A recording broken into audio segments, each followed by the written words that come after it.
Premiered at the Cannes Film Festival on May 16th, The Tree of Life has become a polarizing film that examines the themes and emotions associated with family, the birth of the universe, the afterlife, and religion. And for the religiously inclined, this confusing and fragmented non-linear narrative that lacks any real substance or cognitive story will still effectively achieve its goal of sharing its message about love, hope, and second chances. Bookended with 20-minute scenes devoid of any real dialogue or plot development, The Tree of Life is, however, a visual marvel, with some beautiful and mesmerizing photography. But when quotes of the Bible are read aloud over poorly parallaxed images of various heavenly bodies from NASA's image vault, it begins to feel like a second-rate student art house film.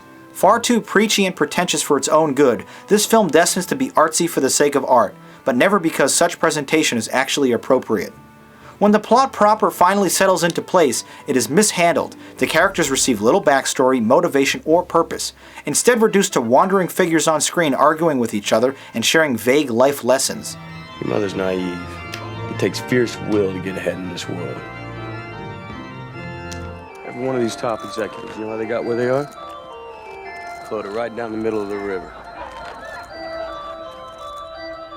Don't let anyone tell you there's anything you can't do. Don't do like I do. Promise me that.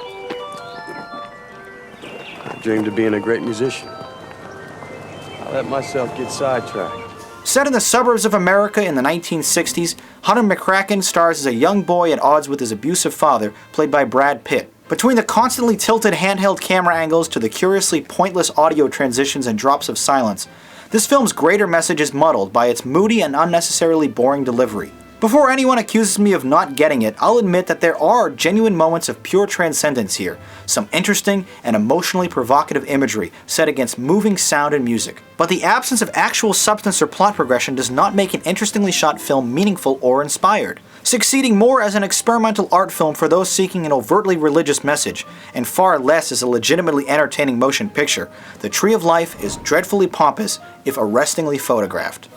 Well, that's my personal opinion about this film. To see what you had to say, let's take a look at the YouTube comments.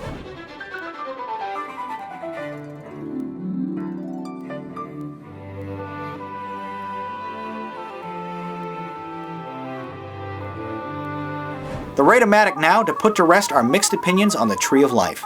A 3 and a 7. Some of you love this movie and praised it as one of the best of the year, while others agreed with me, calling it pretentious, bloated, and boring. Your scores average to a cool.